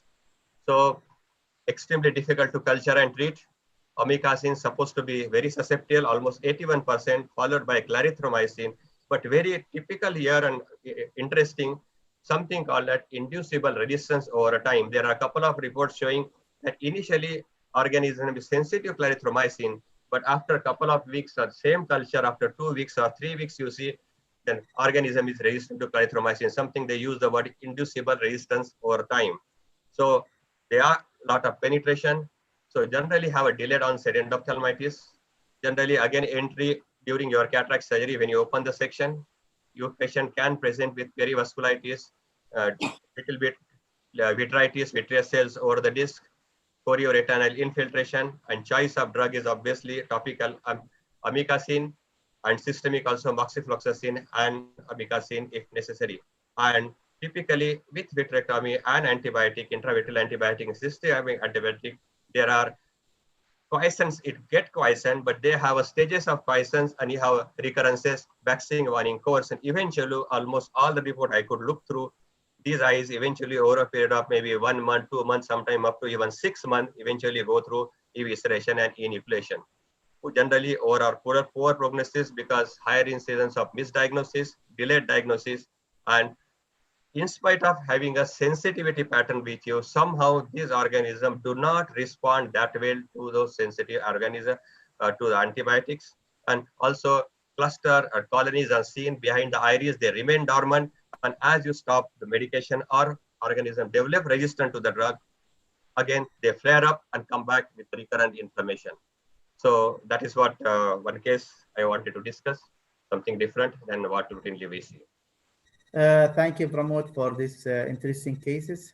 And lastly, if there is any comment, this one, I think Dr. Karina and Dr. Patricio, they will have an input if they want to ask Dr. It's a very difficult case, actually. So you present a most difficult cases, Dr. Pramod. Any comment, Dr. Patricio or Dr. Karina, or any question, Dr. Carlos, Dr. Ayman? Dr. Pramod, this is very, very nice presentation. I want just to say one thing. This is a very uncommon bacteria causing endophthalmitis. And usually in these cases, the end result and the visual prognosis is really bad.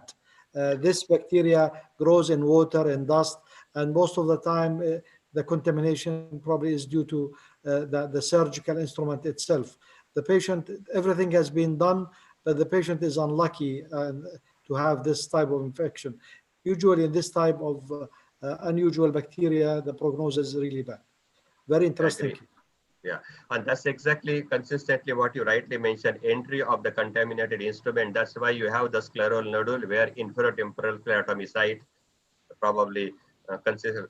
That is the area we could get consistent positive culture. I agree, absolutely. Thank you.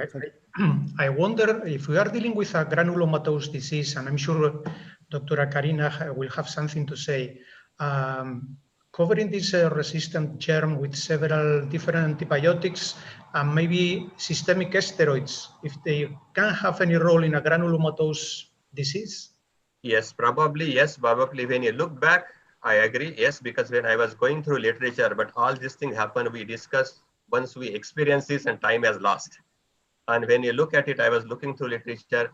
So particularly when this mycobacteria we are dealing with, they have suggested now will be try and not to treat with systemic steroids or even topical steroid also try to avoid those. But see, we learn with experience, and then probably subsequent cases, this experience will help us. But this was the first case we're dealing with, and we really did not have a clue what exactly we are heading to. And probably, yes, when you look back, steroid would have worsened. I agree. Yes, maybe. Thank you. Yeah, maybe steroids will increase the growth of the bacteria. Exactly. And particularly when they are resistant to drug, steroids will feed them up. It's now the time is for, I have a question only before. Can you, Dr. Patricio, start, please? Dr. Patricio is a consultant ophthalmologist, head of ophthalmology department, Dubai Hospital, Dubai Health Authority, UAE. Before he start and he prepare his case, there is one question. Is there any role of anti-TB medication, Dr. Pramod?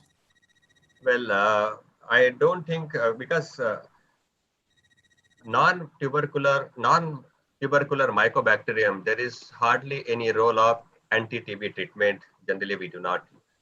So regular conventional antibiotics are sufficient, adequate enough, because we know tubercular drugs are definitely, they are nothing but antibiotics, and they are extreme level of antibiotic and lot of side effects. And this non-tubercular Mycobacterium, generally they are rapid growing, and most of the time our conventional antibiotic treatment is adequate enough for them. We do not have to go to that level. Thank you very much. Thanks a lot. Appreciate.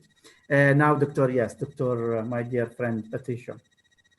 Thank you so much, Dr. Alambri, for having me today, and thank you for sharing this time with my dearest colleagues, and also many thanks for all the people attending this video case presentation. Yeah, at the back is my own bookshelf. It's nothing taken from internet. So I'm going to present a case of vitreous hemorrhage. This 30 years old healthy male was an officer in the army that was diagnosed as having vitreous and retinal hemorrhage and attends for a second opinion after 6 weeks of evolution. Nothing special, being in the army, having a head trauma some years ago, that's completely normal. No previous eye surgeries or any other eye treatments, and no family history. On examination, best corrected visual acuity was 0.15 in right eye and 100% in left eye. Anterior segment was completely normal in both eyes. Pressure was normal in both eyes. And at the fundus, we were able to see a small vitreous hemorrhage, some macular hemorrhages involving phobia, macular ring of exudates in the right eye, and for the left eye, 2 small spots of Rpe thinning at the macula. You can see now the color picture here. You can see that. Patricio, we cannot see yours. Patricio, we cannot see your presentation. You are not moving slide to slide. Can you do us? Yeah. I am. We can't Can you see see? that. No. We are still having only. Can you do stop sharing and go again, please? Yeah. Yeah, we are seeing only title slide. Yeah, title. We see only the first. I was thinking that you are talking, introducing, then. Yes. Can you see it now? Yes. Okay. Yes. So this is the color picture for the right eye. We can see at the macula some area of discolored hemorrhage. Here, I don't know if you see it, but there is some interretinal hemorrhages, a ring of exudates that come all over in the macula, something like aneurysms or hemorrhages here, not very clear view. So at this time, the differential diagnosis was maybe microaneurysms, maybe slivers, miliary aneurysms, choroidal neovascularization, BRVO, other forms of exudative retinopathy, eye trauma, etc. So we did an OCT, and for the right eye, we were able to see the hemorrhage. This thickness is more than it is shown here. I will show you later that this is something the Topcon machine is not reading properly. The left eye was completely normal. We did an OCTA. There was not CMV. The vascular area seems to be normal. And then we did an OCTA through the area of one of the dilatations or hemorrhages, and we can actually see that there is flow. So it's not a hemorrhage. It's something like maybe a telangiectasia. We did a fluorescein angiography, and we can see that it is arteriolar vascular dilatations. The veins are starting to fill in now.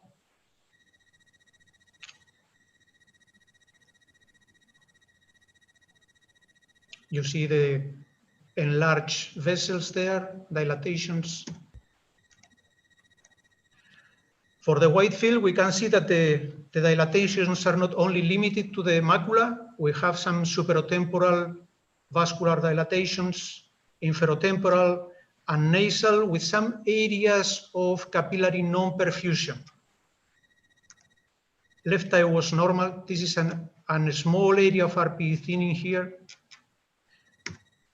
And you can see that there is some leakage in the late frames of the fluorescein angiography. And you can see also very clearly the dilatations. So we thought it was miliary aneurysm. We were discussing with the patient the management.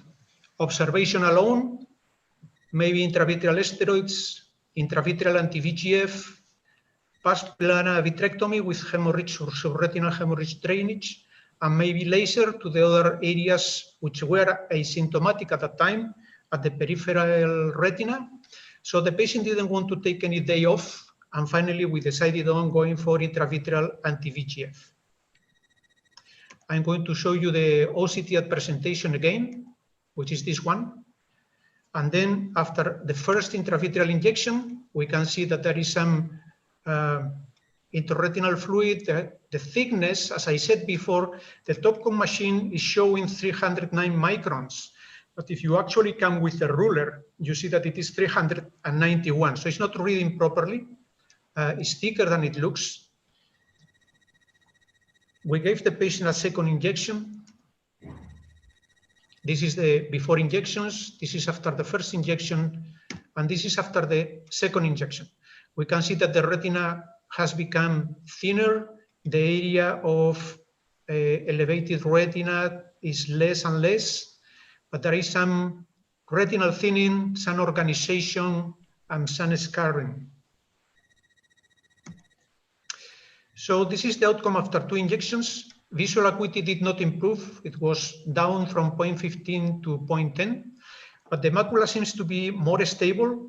Hemorrhages have disappeared, and the ring of exudates that extended literally in between the disc and the fovea has disappeared and stay smaller than before at the temporal part of the macula, and then there is this area of scarring at the center of the retina. This patient was lost to follow-up. We called him several times. Then soon after that, the coronavirus pandemic started, and we are trying to catch on him again. So the conclusions is there are very few cases reported. There is no trial for the assessment of a correct treatment for these miliary aneurysms. Most of them do not affect the macula. Anti-VEGF could be an option, but it is difficult to say if it is any different for a natural evolution, although I believe that the stabilization of the disease prevents further damage. And also for peripheral lesions, if there is active exudation or sometimes neovascularization has been described, laser can be an option. Thank you so much. Thank you very much, Dr. Batisho. My question is, what is your diagnosis to give anti-VEGF? Well, there was active hemorrhage. There was a discolored hemorrhage, subretinal, and then there was fresh hemorrhage, and the ring of exudates and the leakage at the late frames of the angiography. And the few cases reported in the literature, we have one presentation of 6 cases from Egypt from Dr. Ahmed Abdelhadi, in which he showed a good result with aflibercept for this sort of cases. Okay. Is there any question or comment from Dr. Carlos, Dr. Karina, or Pramod, Dr. Ayman, or question to Dr. Batisho?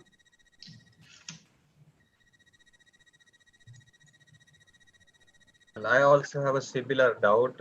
Actually, yes, there's exudation. So till when angiograph was shown, till that time I was looking at the typical picture of maybe retinal artery macroaneurysm. That's what my suspicion.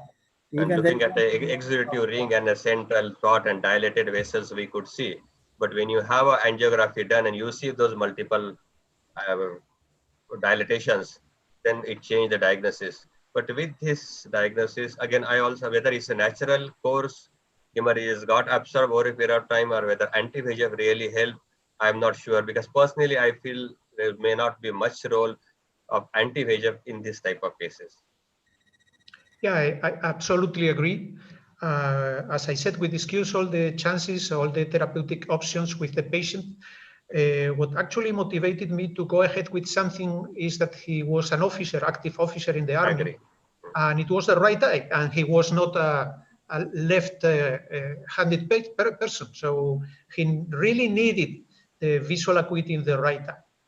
Yeah, probably I would say it would have helped you. Yes, exudation to clear anti-VEGF would have helped. You get a better picture of angiography and supplement it with a focal laser treatment or something like that because they are away from the foveal area. Yeah. Is that when you have these exudates accumulate under the fovea, you know, one of the risks is to have a fibrosis under the fovea, and then the visual prognosis is very poor. Then, you know, when these cases are late, and then perhaps you... We lost your voice, Dr. Carlos. When you dry this, all of these exudates accumulate in the center. Then you have fluid, you don't have this accumulation. If you dry it, you have this accumulation. Then, you know... Yeah, I agree. And we have the cases for Coats disease, where you have to remove the exudates and you can go for a pars plana vitrectomy and remove. Maybe you will not improve vision, but you're going to stabilize disease.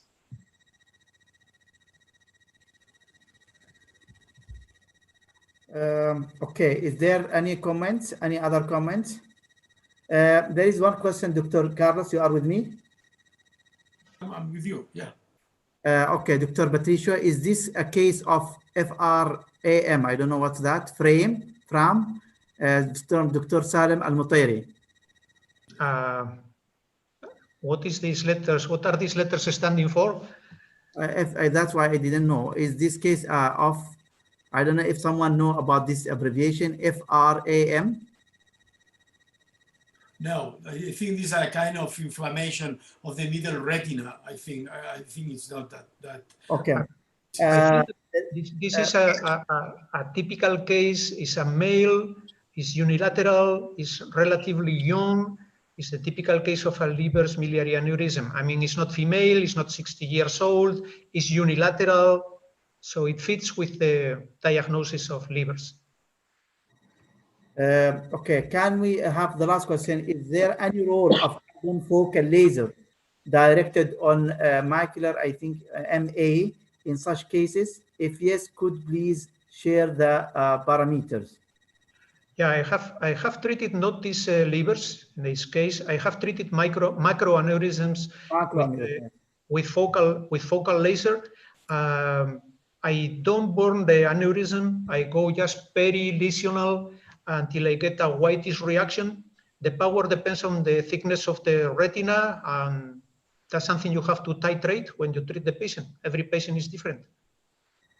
Patricio, imagine a case like this, and Pramod, for you also the question. Imagine a case like this only with a macroaneurysm, and you have this fluid under the retina and some hemorrhage. How do you proceed with this? Not in a very fresh case, but you know, with this subfoveal, because I had one case, you know, 3 weeks ago, and I went there to remove the exudates. And how do you manage this? Yeah, I try to be conservative until I see that the foveola is threatened. And then first step, I usually go for gas. Then if I feel that the patient is not improving, because with gas sometimes you can get a good result, then I make a consultation to my vitreoretinal colleagues in the hospital, and we definitely treat the macroaneurysm and drain the hemorrhage. What's your take on this? Okay. I think Doctor, this is a question from Dr. Shiva Kami. She's saying the FRM, familiar retinal artery macroaneurysm syndrome.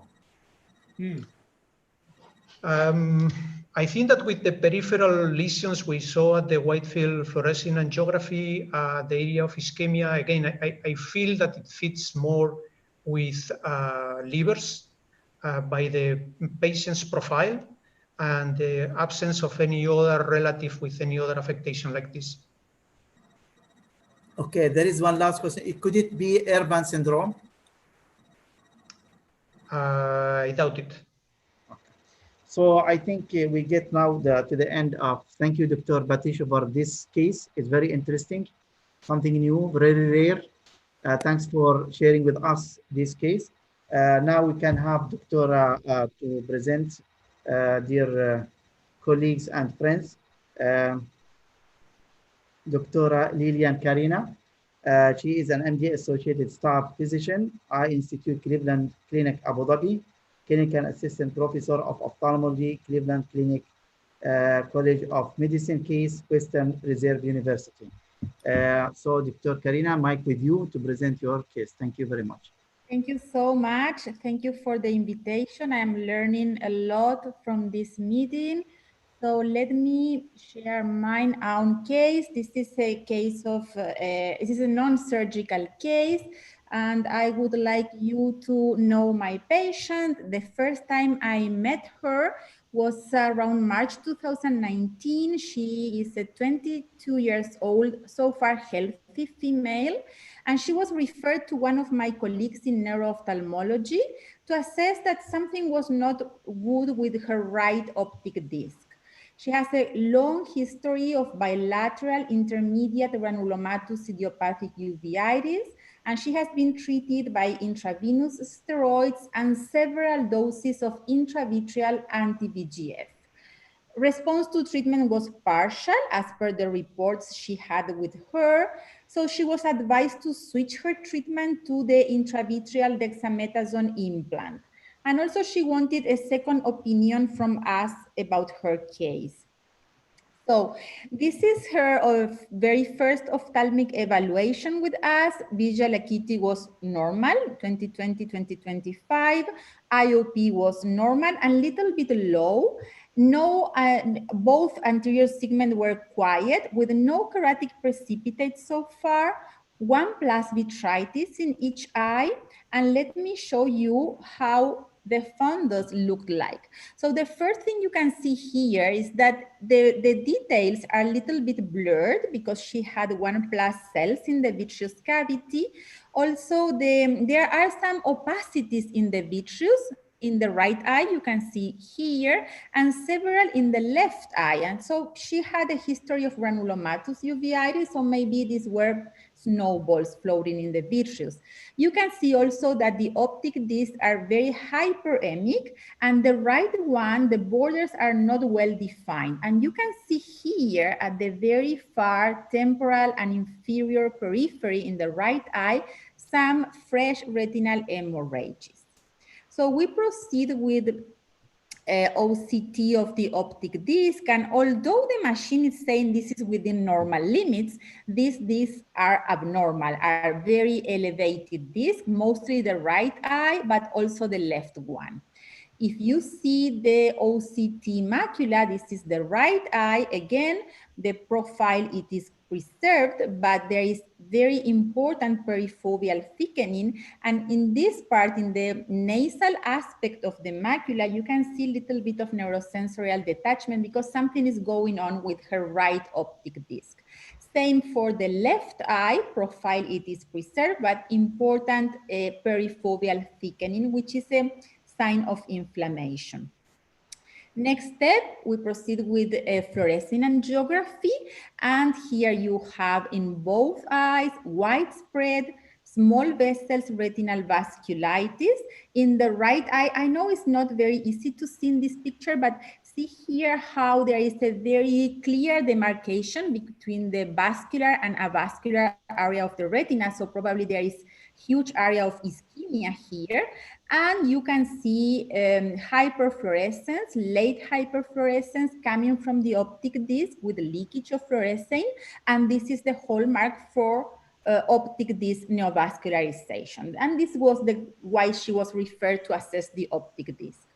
So as she was diagnosed with granulomatous uveitis, my next step was an ICGA in order to assess the presence of granulomas at the level of the choroid, and both eyes were clear from granulomas.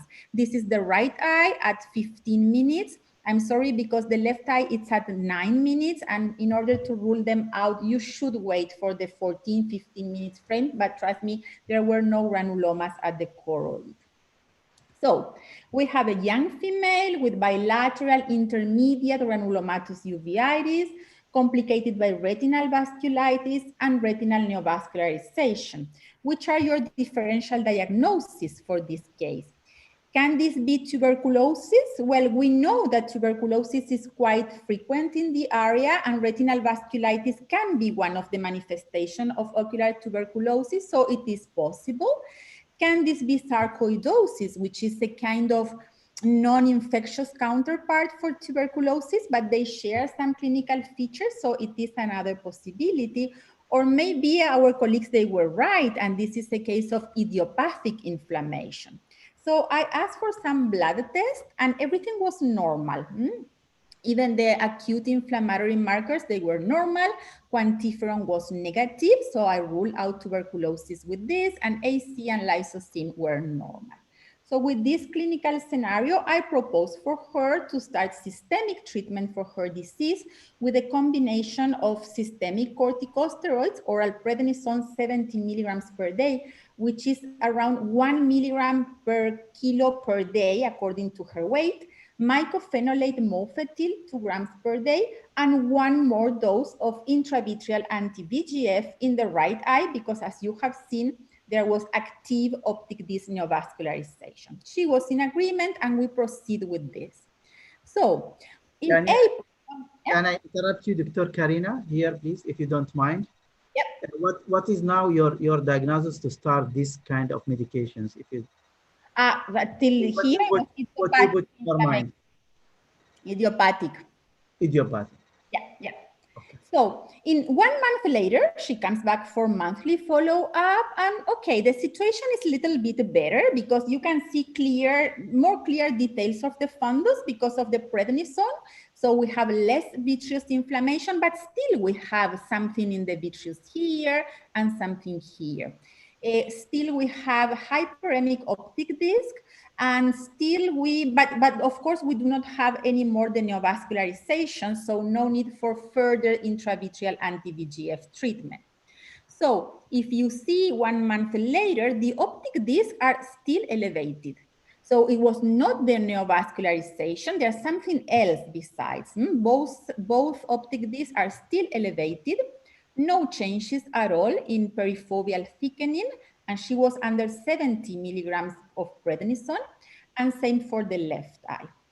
But okay, we said, let's give a chance to the treatment, let's keep the monthly follow-up, and she came in May, and everything was stable, not better. She was stable, she was the same, but she was not tolerating the prednisone, so we decided to tap her every 15 days instead of every month.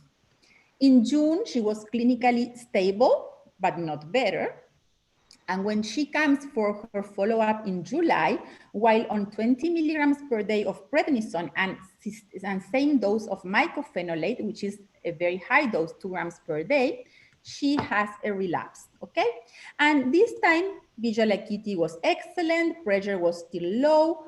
Now she had cells in the anterior chamber, but no keratic. Excuse me? No keratic precipitates and no in either eye, and vitritis, a new vitritis. And what a surprise, her fundus. Now the fundus on 20 milligrams per day of prednisone, you have these white lesions here, mainly in the right eye, but also in the left eye, peripheral patches of retinitis. So now the clinical picture is completely different for this case. I proceed with a new fluorescein angiography, and we have still the presence of this widespread small vessels vasculitis. You have here these areas of enhanced fluorescein leakage. This is related to the areas of retinitis. And whenever you see something like this is called fern leaf pattern of retinal vasculitis. And the first differential diagnosis for this pattern of retinal vasculitis is actually Behçet disease, which is a non-granulomatous uveitis. So I asked her about the presence of oral apoptosis, and she said, yes, several times I had this problem in my life. I went from new blood test, and this time she had neutrophilia. And you know, Behçet disease is primarily driven by neutrophils at the very early stages of the disease. And finally, I asked for the HLA-B51, and she was positive.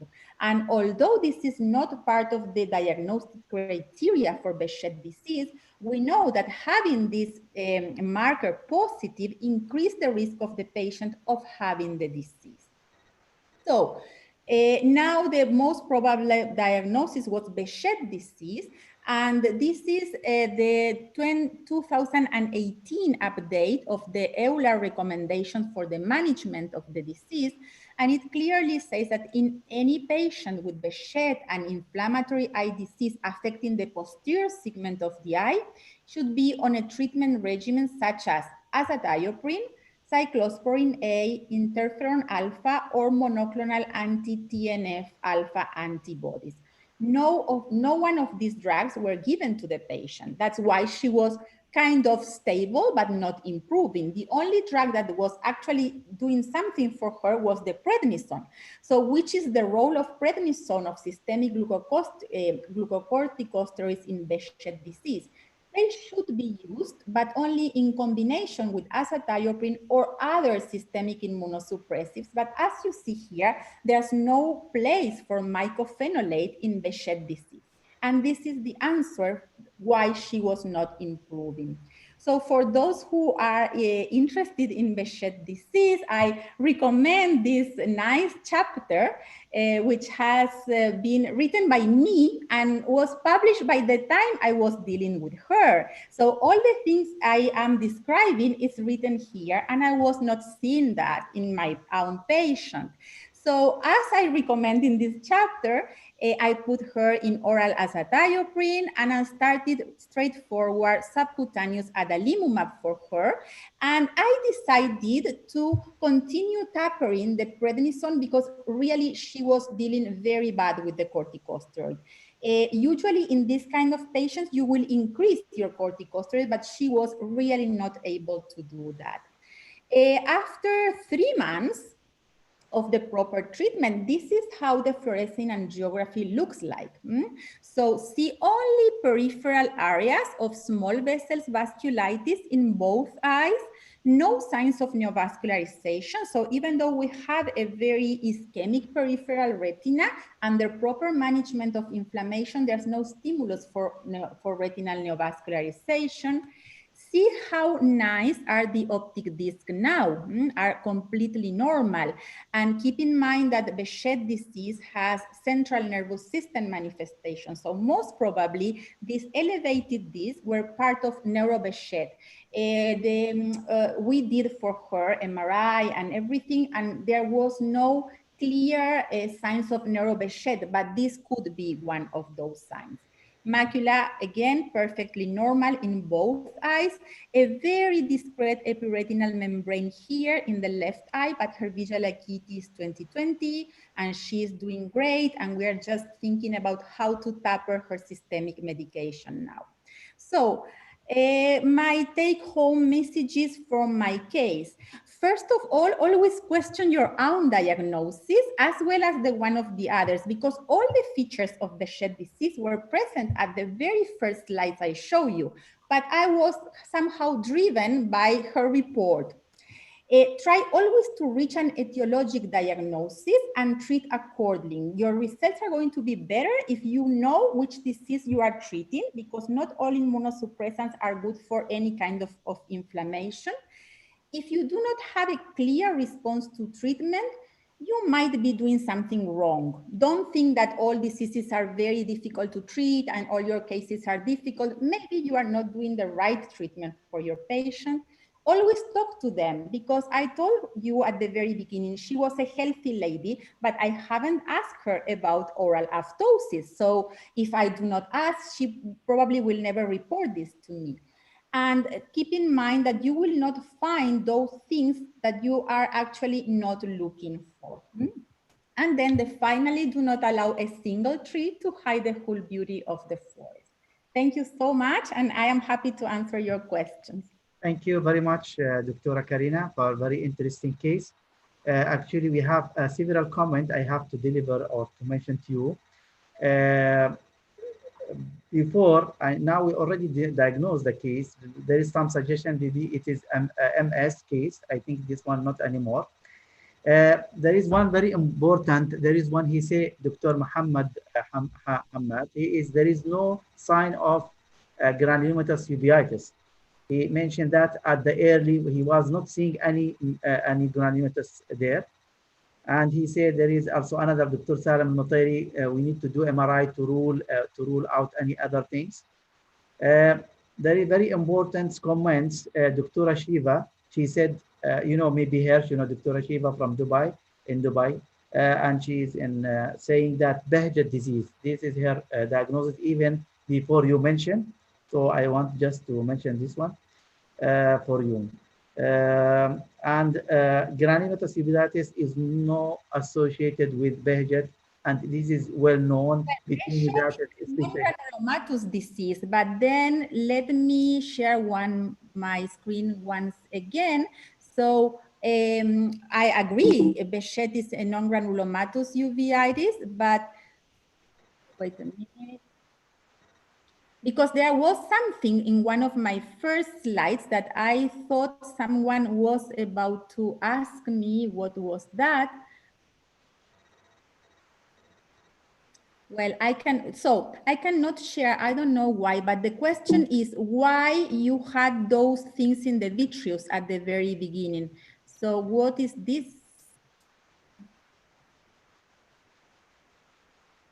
Well, here we have the retinitis. But at the very beginning, when I show you the pictures and I said this might be snowballs, well, they are not, because where do you see the snowballs? The snowballs are at the bottom of the eye. And here you have things floating, see? So what is this in this patient? Some cases of Behjat disease, they have like a cumulus of cells in front of lesions in the retina or in the vessels. But if you take this sample of vitreous, these are non-granulomatous lesions. So it's different from granulomatous uveitis and snowballs formation. It's histopathologically different. Yeah, of course, this is not a comment. They are saying this is called this is a retinitis, not actually like a granuloma. No. These are no. This is in the vitreous. Here is in the vitreous, so it's not in the retina. But when she relapsed, this was a clear area of retinitis. If this area is like close to the retina, to the macula, excuse me, usually you admit the patient and you start intravenous treatment.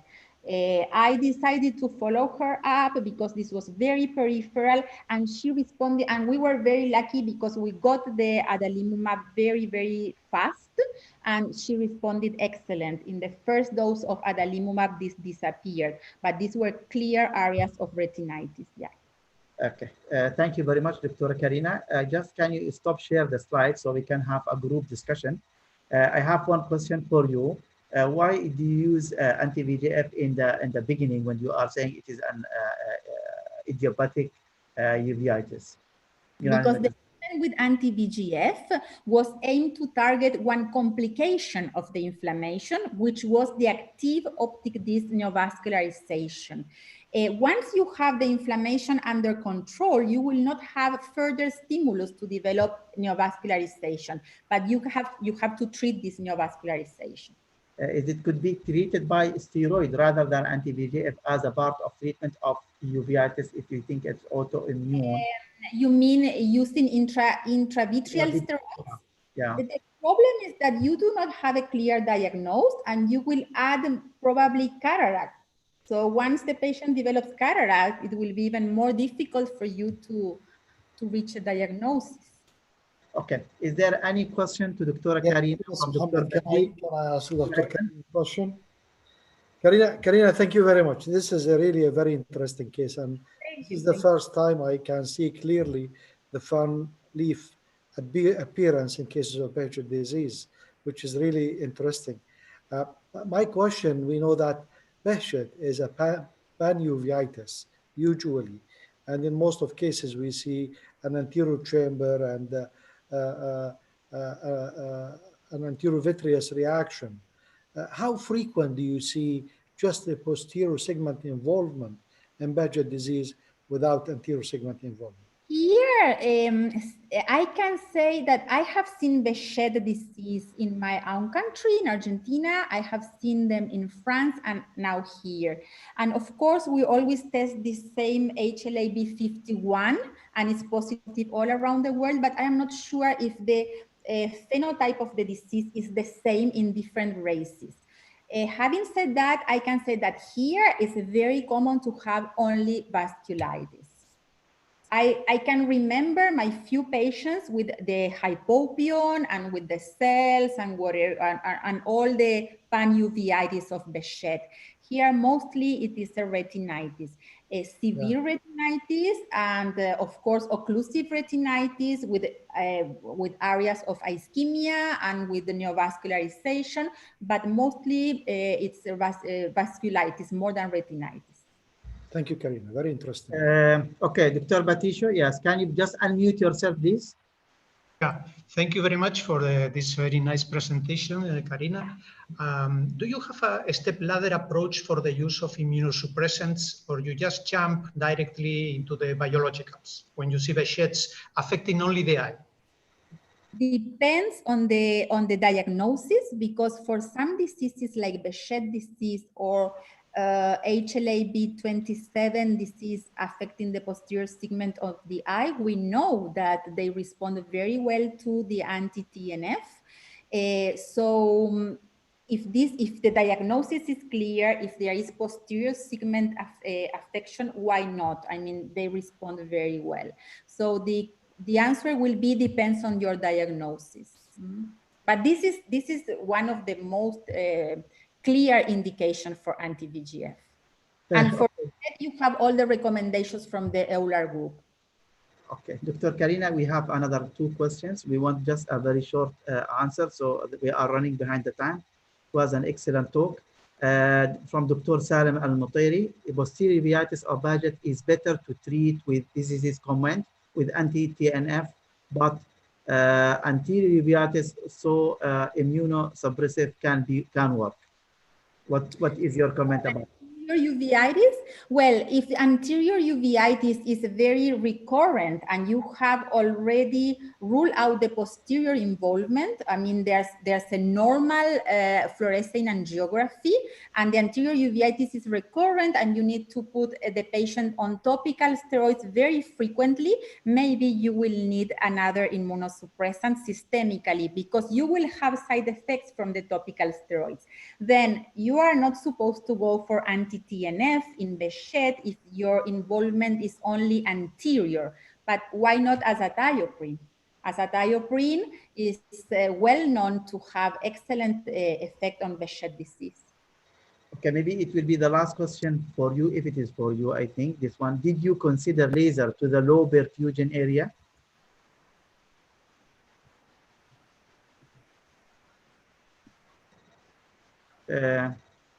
You can hear me, Dr. Karina?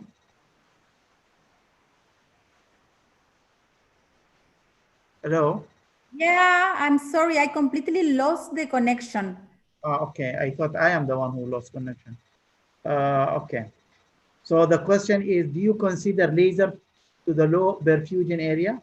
Well, this is a very interesting question because I am not sure about the answer. What I can say is that in my experience, if the patient is well treated for the inflammation, you follow them over the time, and if inflammation is quiet, these patients, they do not develop retinal neovascularization. So I would say that if inflammation is under control, probably there's no stimulus for neovascularization, so you can observe. Because in these cases, this is a very inflammatory disease, you might even do worse with the laser. You can even trigger more local inflammation. Okay, how do you explain the decrease in neovascular after starting azithromycin treatment? Well, I did not start only azathioprine. She was in a combination of azathioprine plus anti-TNF. So this is what I was expected from her. And I wanted to show you how fast she improved once she had the proper treatment. I think by this we cover most of our questions, and there is one only question. I don't know if someone answered or not. This one is not for Dr. Karina. This one, I think, for Dr. Pramod. It is difficult to see retina or choroidal details in silicone oil field eye during ultrasound. Any comments? Yeah, basically you need experience. I agree with that because of like a sound wave velocity changes. With experience, you can have a different maybe velocity you can use. You can use maybe orbital mode if necessary. And with the experience, you can reasonably detect. Yes, it is difficult, and particularly emulsified oil is become much more difficult. Also a little bit oblique. If you go ahead, as you see this scan you saw in a presentation, we could get a very good picture with the silicone oil inside the eye. But yes, I agree with the question. It's not that easy. Thank you very much, Dr. Pramod. Is there any comment or anything from any of our panelists here before we can conclude these sessions? It was an excellent, very interesting, very difficult cases, interesting cases, mystery cases, good presentation, good speakers and eminent speakers. Dr. Carlos, Dr. Ayman, Dr. Karina, Dr. Pramod, or Dr. Patricio, any words before we move? I would say thank you very much. Excellent discussion. And I learned a lot of multiple cases we had, with a lot of variations. I think it's an amazing meeting. Really enjoyed. Thank you very much. Thank you, Dr. Pramod. Thank you. And nice to get introduced with all new people, and probably we will be in touch. I think we'll continue our interaction future. Another webinars, or we can meet you like if the situation goes and the coronavirus we get rid of it. Post corona, if you travel, yes, we will make a point to meet. Thank you very much. Thank you, Dr. Carlos. Thank you, Dr. Ayman. Thank you, Dr. Patricio, Dr. Karina. And I would like also to thank Bayer for supporting this meeting. And also I would like to thank Mar Vision for managing this event. And there is one question, I don't know, regards of the Argentina of presentation. We are all excellent. Okay. This is one thanks from Doctora from Argentina. He's Karina Julian, I think. Okay. Yes, thank you so much for those who are connected from Argentina. Thank you. Okay. That's why I get a message from Argentina today or an email. So you are the one behind that. Thank you very much. I am promoting you. Yeah. Thanks a lot. Thank you very much. Thank you. Thank you. Thank you. Bye-bye. Thank you, everybody. Good night. Have a wonderful week ahead. Thank you. And stay safe. A la vista, Carlos. Bye-bye. Thank you. Karina. Bye-bye. Bye-bye. See you. Bye.